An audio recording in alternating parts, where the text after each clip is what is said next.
they're just saying their prayers.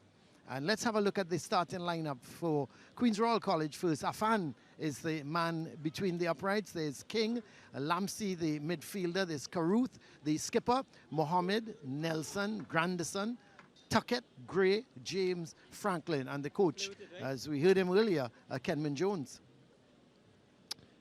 Yeah, this is a Queen's Royal College that needs points and needs consistency. And there is the Fatima lineup. Fatima with Bailey, Atherton, skipper Jaden Williams. There's the Gans, Camacho, Shaves, Collier, Leach, who played left back, is more in the midfield today. Smith, Barrington, Edwards, the goalkeeper, Tristan Edwards.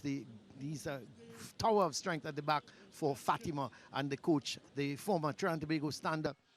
And they have certainly kept the pressure on San Juan North.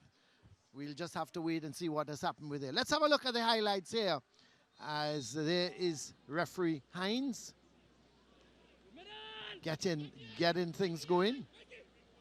And it's sent across field. Bailey scoring the opening goal. That's a good bit of movement. It was played towards Bailey. He controlled it nicely and he banged it into the back of the net. And then the lone goal scored here by Queen's Royal College. There was Barrington. Not a good clearance because his keeper was down.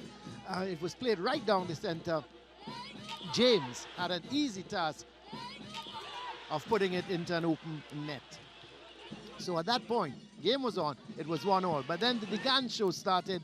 The ball came across towards him. He was left open, and he just put it into the back of the net to make it 2-1. And then it wasn't done there because Shaves got into the act.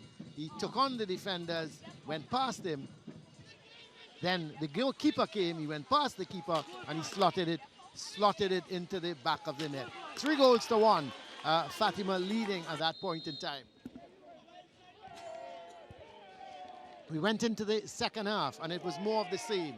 This time, Levi Smith bangs it into the back of the net. The ball played square to him from Christian Bailey, and he had the simple task of putting it into the back of the net. 4-1. Fatima leading at this point in time. And then came the goal of the match. Bailey played it in field. Look at the movement. Bailey kept his run going, rounded the keeper superbly, and put it into the back of an open net to make it 5-1. And it wasn't done there. Atherton sends it across field. The ball played into the Gans, and all he had to do was to put it into the back of the net. 6-1. And he wasn't finished there. That was his second goal. And would you believe it? He then took on the defense. It went to Correa. Correa squared it back to the Gans, and he put it into the back of the net to make it 7-1. So a comfortable victory in the end, as referee Hines blows her whistle to indicate that the game came to an end with Fatima College easily victorious. Let's have a look at the stats here. As you look at the shots, 13 shots to 5. 8 shots on target. Of those 8, 7 went into the back of the net. 5 shots from Queen's Royal College. 9 fouls to 5. 2 yellow cards for Fatima. 1 for QRC. No red cards. 3 offsides to Fatima. Then 7 corners to 6. 4 saves from Edwards. 2 saves from Afan in the QRC goal. And look at that possession. 63 to 37. And an easy victory in the end. 7-1. Let's go down to the man of the match.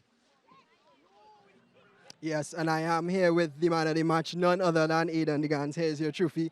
Well deserved. Aidan, how does it feel to score a hat-trick in such a big game like this? Well, it feels very good. I always try to help out the team as much as I can, and today I was just scoring the hat-trick, so I'm very happy for that. Yeah, absolutely. Of course, man of the match is an individual award, but I think everybody here would see that you all are such a great team. How do you all have that team chemistry, the passing, the moves, the goals? What is it all down to? Well, we've all been playing together since Form 1, and during the preseason we worked very hard together, and even in the camp and stuff, there was a lot of chemistry since even before the season started, so yeah. Yeah, it definitely shows on the pitch, and of course, coming down to the end of the season as it advances, not to put pressure on you, but you are in a title race. What is the confidence in the camp? Well, we are very confident. We know that once we come out and execute what the coaches want us to execute and play our football, that we will be successful, hopefully, by the end of the season. Definitely, and all the best going forward. And now through to Brent Sancho with the coaches. Thank you very much. I'm joined by head coach of Queen's Royal College, Kenman Jones.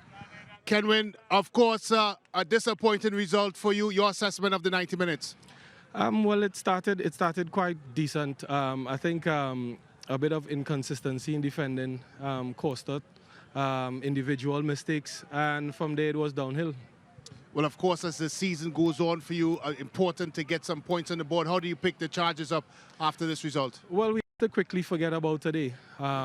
Yes, it was a bit demoralizing, but at the same time, we have to get ready for the game on Saturday. We have to do better defensively as a team and try and cut out some of those mistakes that we've been making. Thank you very much, Kenwin. All the best. No problem. Coach Hudson Charles, a big win here today, a local derby of some sort. Your assessment on the 90 minutes plus? All right, first of all, thankful for the victory, right? I thought my guys and them, they played well. We talked this before, that well, our aim is to win the league, and this is a hurdle we had was to cross, right? So, coaching staff understand it, the players understand it, and I think they came out and executed beautifully. Well, of course, the man of the match, the Gans, making forward runs, getting into the box, something you designed. Of course, because it reminds me of my time when I used to play. But it's something I always, especially my two attacking midfielders, always like for them to end up in the pocket. And I think he did that beautifully, and he got the 3 goals, which was good. Well, I know it's still some time left in this season. You must be in that locker room a feeling that you can walk away with this year's SSFL Championship. Well, that's the idea that we trying to instill in the young men head, right? As I said, we want to win the league. And to win the league, we have to win all the games. Take it one game at a time, and that's how we're going. Thank you very much, Hudson, and all the best.